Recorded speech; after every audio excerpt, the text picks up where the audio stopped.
촬영 시작했습니다. 안녕하십니까, 이장우 교수님. 네, 저는 웅달 책방의 강형만 팀장이라고 합니다. 네, 간단히 자기소개 부탁드리겠습니다. 네, 안녕하세요. 반갑습니다. 네, 저는 이제 블록체인 스타트업인 업루트 컴퍼니를 또 창업해서 운영하고 있고요. 저희 회사는 이제 비트코인을 적립식 투자해주는 솔루션을 이제 운영하고 있습니다. 비트 세이빙이라는 서비스고요. 그리고 더불어서 지금 한양대학교에서는 이제 블록체인 비즈니스를 또 학생들에게 또 가르치고 있습니다. 네, 반갑습니다. 네, 반갑습니다. 이렇게 이장우 대표님께 이렇게 연락을 드린 이유는요. 오늘 새벽부터 상승이 비트코인에 엄청 나타났거든요. 그 네. 이유가 무엇이라고 보시나요?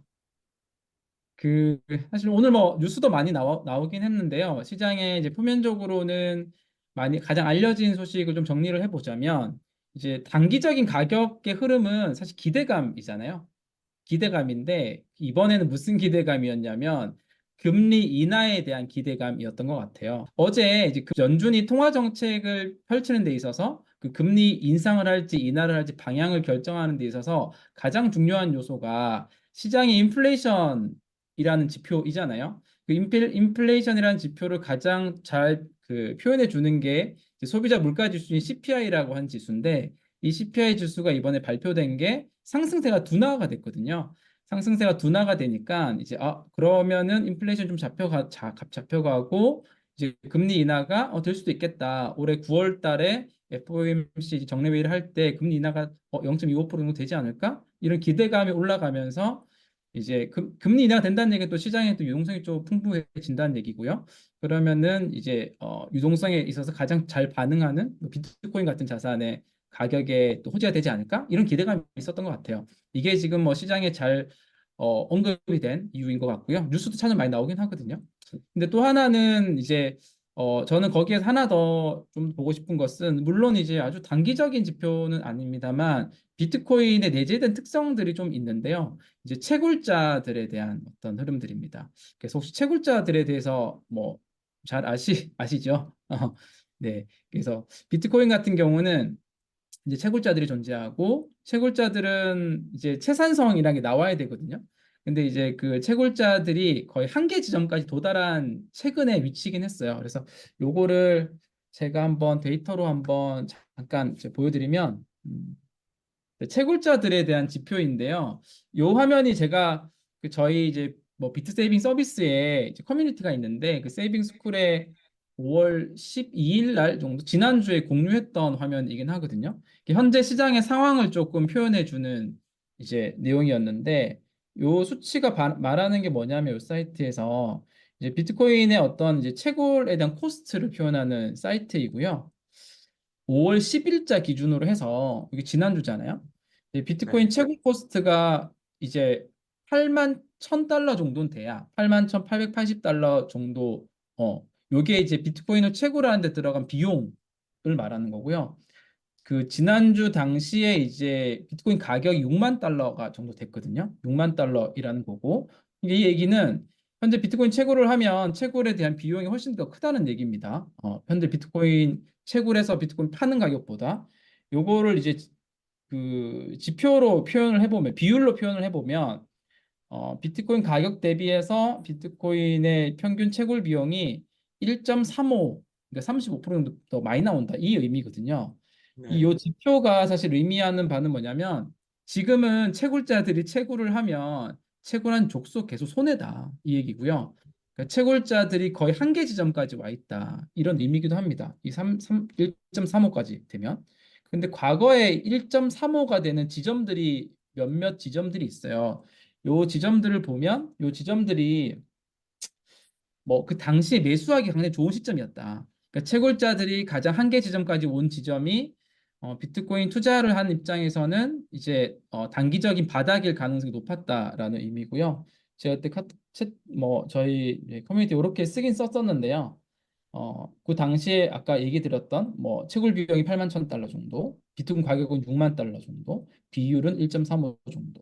그래서 현재 비트코인 가격이 채굴 원가 대비해서 한참 못 미치는 가격이고 이게 1.35 정도 되는 지점이라는 거거든요.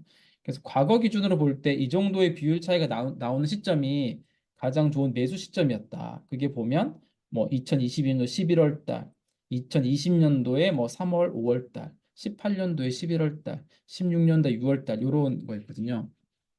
이게 물론 이제 단기적으로 이 지표가 나온다고 해서 바로 가격이 상승하는 건 아니지만 약간 중기적인 면에 있어서는 비트코인이 이제 약간 단기적인 바닥에 올 만큼 왔다 이런 의미이기도 하거든요. 그런 시점에서 이제 어제 이제 CPI 발표에서 좋은 호재의 포인트가 있다 보니까 이제 가격이 또 바로 반응하지 않았나 이런 조금 생각도 좀 해보고 있습니다. 네. 두 가지를 같이 보면은 좋을 것 같습니다. 네. 일부 뉴스에서는 미국 대선 결과가 비트코인 가격에 영향을 줄 수 있다, 이런 이야기도 하더라고요. 네네. 그럼 어떤 이유에서 그런 이야기가 나오는지 궁금합니다.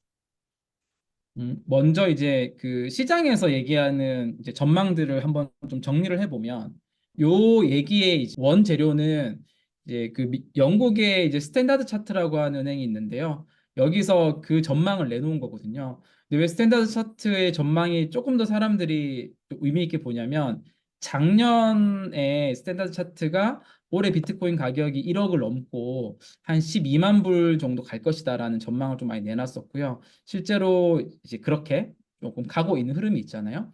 근데 스탠다드 차트가 이제 그렇게 사람들이 좀 관심 있게 보는데 그 이유에 대해서 어떻게 봤냐면 그 트럼프가 당선이 되고 나면 이제 현재 미국 부채가 되게 크잖아요.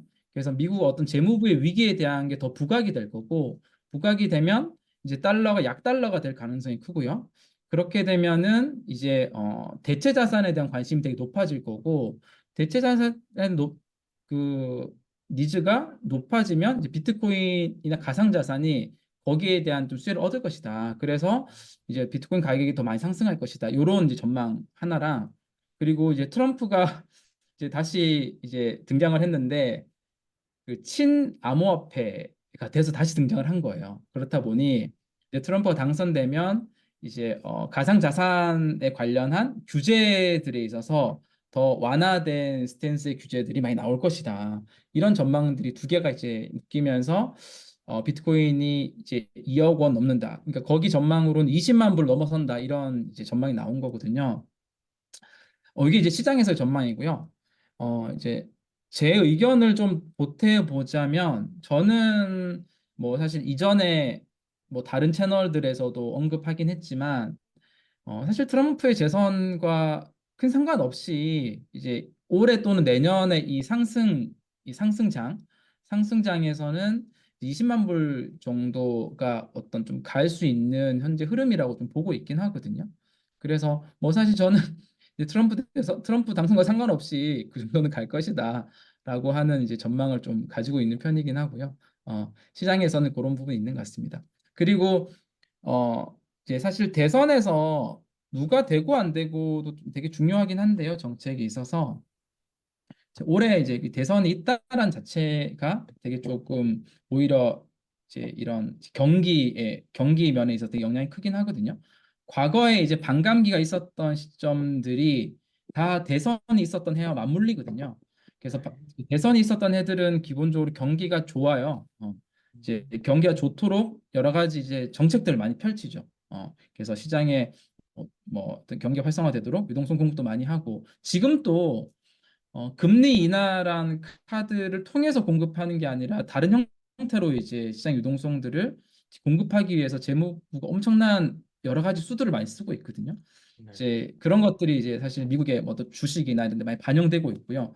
그런 흐름에 있기 때문에 아마 뭐 비트코인 하반기에도 어, 여러 면에서 괜찮을 것이다라고 좀 전망을 해볼 수 있을 것 같습니다. 네. 얼마 전에 이제 그 비트코인 현물 ETF에 누가 투자를 했는지 이런 것들이 13F 거기에서 좀 이렇게 나왔다고 하더라고요. 네네. 그 리스트에 JP모건도 있다고 이런 이야기가 나왔는데 어떻게 생각하시나요? 제가 그 리스트를 다 못 보기는 했는데요. 그 이제 곳곳이 지금 보유를 하고 있다라는 소식이 계속 올라오고 있는 것 같긴 하거든요. 뭐 이상할 건 없는 것 같아요. 이상할 건 없는 것 같고요. 그다음에 이제 그런 이제 하나하나 소식들이 되게 이제 비트코인에 있어서는 야 어디도 참여했더라, 어디 연기금도 참여했더라, 어디도 참여했더라 이런 것들이 어 되게 중요한 지점인 것 같긴 해요. 그래서 그게 거기서 끝나는 게 아니라 사실 다른 나라, 특히 우리나라나 다른 미국 외의 국가들의 기관들에 큰 영향을 미치긴 하거든요. 그래서 이제 비트코인의 원래 그 어떤 본질적인 가치들 중에서 가치 저장의 수단과 뭐 구매력을 보존하는 자산, 유지할 수 있는 자산, 되게 희소한 자산이라는 개념 너무 중요한 개념이잖아요. 그래서 그런 것들이 뭐 이제 비트코인의 어떤 좀 가치를 좀 받쳐주는 데 앞으로도 큰 영향을 미치지 않을까라고 좀 생각하고 있고요. 그리고 저는 이 기사가 되게 좀 의미 있기는 했었어요. 뭐 이제 ETF에 어느 기관이 참여해 있다.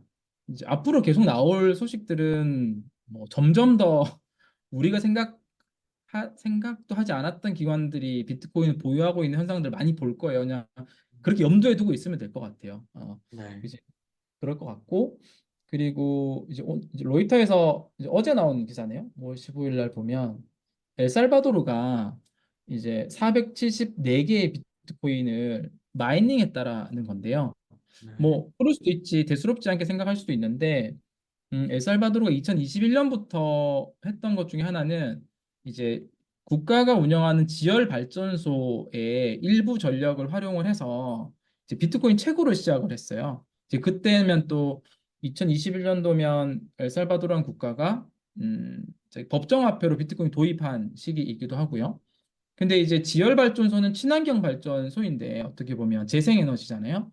이런 재생에너지나 친환경 발전소의 가장 큰 이제 문제 중에 하나는 그 전력은 얼마든지 싸게 많이 생산할 수 있는데 이거를 소비할 수 있는 소비처가 잘 없다라는 거예요. 그 발전소 주변에 없을 수도 있고 그리고 뭐 재생에너지 자체가 그 발전을 하는 데 있어서 이 간헐성이라고 그래서 뭐 꾸준히 생산되는 게 아니라 뭐 생산될 때는 많이 생산됐다가 뭐 태양력 같은 풍력 에너지 같은 보면 또 뭐 생산 안 될 때는 뭐 계속 안 됐다 이제 그런 부분을 이제 여기서 엘살바도르는 이제 자국의 이제 지열 발전이라는 굉장히 중요한 자원이 있는데 이걸 어떻게 활용할까 그래서 남는 에너지를 이제 비트코인 채굴에 활용을 했던 거고요. 그것에 대한 데이터가 아마 공식적으로 나온 이제 기사인데요. 음. 474비트니까 1억 원이라고 가정을 하면 470억 정도 오. 되네요. 그러니까 남는 전기로 470억 정도의 추가적인 수익을 얻은 거거든요. 사실 저거 저렇게 생산 안 했으면 그냥 버려지는 전기일 가능성이 크고요. 그렇죠. 특히 뭐 엘살바도르라는 국가는 산업이 되게 잘 발달되어 있지는 않기 때문에 전기를 사용해 줄 곳이 별로 없는 환경일 텐데 이렇게 만들어낸 것은 되게 좋은 그 비트코인 채굴의 하나의 그 좋은 케이스를 보여준 거라서 뭐 이런 것들이 아마 좀 시사하는 바들이 클 것 같다. 이런 좀 의미를 좀 최근에 좀 받았습니다. 그 최근 업비트나 이런 거래소들을 보면은 원래 한 8%, 9% 있던 김치 프리미엄이 전반적으로 다 없어진 모습을 좀 볼 수 있거든요. 네네. 해외 거래소랑 뭐 한 2% 정도 차이 나나요? 한 그 네네. 정도로 김치 프리미엄이 많이 줄었는데 그 이유는 무엇이라고 보시나요? 과열이 좀 식었다라고 보면 되겠죠. 한국 시장에서. 그래서 이제 김치 프리미엄이 결국은 해외에 있는 이제 비트코인 가격보다 한국에서의 비트코인 가격이 더 프리미엄이 붙어서 높게 거래된다라는 거잖아요. 그게 우리가 뭐 3월 정도만 보더라도 거의 한 10% 이상 높게 거래가 됐거든요. 높은 가격이 사는 거예요. 그만큼 한국에서의 수요가 크다라는 거잖아요. 이게 다른 한편으로는 이제 한국 시장의 과열로도 표현할 수 있고요. 근데 이거를 이제 과거 기간에 쭉 보다 보면 이제 한국 시장에서의 이 암호화폐가 과열이 되는 시기가 늘 단기적인 고점이긴 했었거든요. 그래서 그거 한번 지표를 잠깐 한번 볼까요? 이게 이제 크립토 컨트라는 사이트에서 제공을 하고 있는 이제 김치 프리미엄 지표에 대한 겁니다. 여기 보시면 지금 5월 15일 이제 어제 가격인데 6만 6천 불에 김치 프리미엄 2% 정도 많이 낮아졌죠. 이게 이제 많이 갈 때는 이제 10%까지 갔었고요. 그러니까 지금의 6만 6천 불과 과거 이제 지난 3월 달에 6만 6천 불의 다른 차이는 그때는 굉장히 과열이 낀 6만 6천 불이었고 지금은 이제 한국 시장이 과열이 많이 다운이 된 6만 6천 불이다. 이렇게 보면 될 것 같아서 뭐 같은 가격에는 도달을 했지만 오히려 좀 건강하다. 과열이 낀 것은 좋지는 않거든요. 그래서 한국 시장에서 보통 한 5%에서 7% 정도의 그 프리미엄이 붙었을 때가 보통 단기적인 과열 지점이 했었고요. 이번에는 이게 1억을 넘어가면서 그냥 10%까지 이제 붙기도 했었습니다. 그래서 이제 김치 프리미엄 지표는 그렇게 이해를 하면 좋을 것 같아요. 너무 김치 프리미엄이 5% 이상, 7%를 넘어가면 이거 단기적인 과열인 지점 같은데 이제 새로운 투자를 좀 조심을 해야겠다. 요런 정도의 스탠스로 활용할 수 있는 이렇게 보면 좋을 것 같습니다. 네. 네. 그리고 사실 1억을 비트코인이 찍고 나서, 다시 지금 이렇게 뭐 8천만 원 이런 가격이 됐을 때 가격 네. 조정으로 다들 많이 힘들어 하셨거든요. 네네. 반면에 적립식 투자를 하신 분들에게는 오히려 기회가 되었다. 뭐 이런 이야기가 있었던 것 같은데 어떤 네. 내용인지 좀 알려주십시오. 아무래도 이제 적립식 투자라고 하는 거는 아, 일정 금액을 본인이 이제 일정 기간 동안 꾸준히 이제 분할해서 구매하는 방법이잖아요. 저는 이게 특히 이제 암호화폐 시장, 특히 비트코인 투자할 때 너무 이제 중요한 방식이라고 생각을 하거든요. 특히 이 시장은 기본적인 그 어떤 자산의 가치를 우리가 산정할 수 있는 이 어떤 펀더멘털이나 이런 것들이 좀 약하잖아요. 그러니까 비트코인의 적정한 가치가 얼마냐. 비트코인은 그나마 이제 여러 가지 좀 데이터가 쌓여서 이게 과열이다 아니다 판단할 수 있지만 다른 암호화폐들 같은 경우는 그런 거 측정이 되게 어렵잖아요. 그렇다 보니까 가격이 오를 때 그 포모라고 해야 되죠. 이거 나 지금 안 사면 완전히 가격 놓칠 것 같다. 지금 이 가격이 비싼지 안 비싼지를 잘 어떤 데이터로서 보기 쉽지 않다 보니까 가격이 계속 올라가면 한없이 올라갈 것 같고 떨어지면 한없이 떨어질 것 같고 그런 것들을 유독 많이 느끼는 시장이긴 하거든요. 그래서 이 시장에서 이런 기본적인 어떤 이제 분산 투자, 분할 투자가 없는 상태에서 투자하게 되면 그 단기적인 고점에 투자할 가능성이 굉장히 높아요. 가격이 한번 생각해 보세요. 우리 피디님도 이제 3월 달에 비트코인 가격이 1억 넘어갈 때 이제 어떤 채널, 어떤 뉴스, 어떤 뭐 커뮤니티를 보더라도 비트코인 가격에 대한 찬양 엄청 많았거든요. 뭐 1억 3천, 1억 5천, 2억을 금방 갈 것 같은 얘기들에 대해 전망이 되게 많았어요. 그러면 이게 이게 내가 비트코인을 일단 마음에 들었는 상태에서 한 번에 지를 수밖에 없고 뭔가 이게 안 사면 안 될 것 같은 그런 감정을 되게 많이 느끼거든요. 그래서 이제 적립식 투자라는 방식으로 해서 분할로 투자를 해야 되는 거고요. 당연히 이제 이게 이런 이제 과열 구간을 거치게 되면 특히 이 상승장에서도 비트코인 같은 경우는 과거를 보면 한 30% 정도의 조정은 되게 흔히 많았어요. 그러니까 뭐 2017년도 같은 경우도 그때 20배가 올랐는데 비트코인 가격이 이 30%에서 40%된 조정장이 5번을 넘었거든요. 제 기억으로는 5번에서 7번 정도 됐던 것 같고요. 2021년도도 비트코인이 한 4배, 5배 갔었는데 그때도 이제 3, 40% 조정장이 4, 5번 있었어요. 그때는 이제 부다빔이라고 그래서 똑같은 석가탄신 일인데 그때 폭락을 했었죠. 이번에는 어, 폭등을 했죠. 그런 걸 맞이한단 말이에요. 그러니까 이게 적립 투자를 이렇게 꾸준히 하지 않으면 내가 샀던 가격이 단기 고점이고 그러면 일시로 구매하게 되면 이게 30% 정도 하락을 경험을 해야 되는데 되게 힘들어요, 이게. 그렇죠. 특히 이제 우리가 뭐 코인 투자를 계속 하셨던 분들은 30% 투자가 뭐 이렇게 이런 맷집이 좀 있지만 부동산 투자나 주식 투자를 주로 하셨던 분들은 30% 이상 하락되면 너무 힘든 거죠. 고통스러운 거죠, 사실은. 그래서 이제 적립식 투자를 하게 되면 30% 하락이 됐다는 얘기는 이제 같은 기간 동안 구매하는 수량이 30%더 많아졌다라는 거고요. 이렇게 될 때 이제 안정적으로 투자할 수도 있고, 뭐 지금 이제 예를 들어서 1억일 때 투자하셨던 분이 지금 한 25% 정도 빠졌다가 다시 상승하잖아요.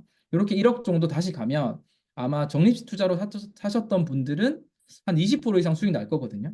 다시 원가격 도달을 하더라도 이런 형태의 투자를 해야 좀 장기적으로 좀 투자를 할 수 있고 멘탈도 안정적으로 투자할 수 있고 그렇습니다. 그래서 뭐 사실 근데 대부분의 암호화폐들은 적립식 투자에 맞지는 않고요. 우하향하기 때문에 장기적으로 우상향할 수 있는 뭐 비트코인 같은 자산이나 뭐 이더리움 같은 자산은 적립 투자를 하면 되게 효과적인 자산이죠. 그래서 뭐 저희 서비스가 뭐 비트세이빙이라고 적립 투자를 아예 제공해 주는 서비스인데 저희 서비스 이제 커뮤니티가 또 있는데 거기서는 이제 가격이 이렇게 하락할 때마다 글이 많이 올라옵니다. 더, 오히려 하락할 예, 때 그리. 더 많이 올라와요. 그리고 하락할 때 이제 글이 많이 올라왔다가 다시 상승하면 더 많이 올라오겠네요. 네, 그래서 그런 방식의 투자 저는 이제 권장하고 있습니다. 네. 네.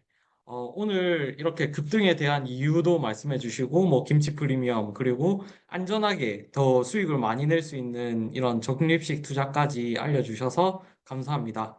네.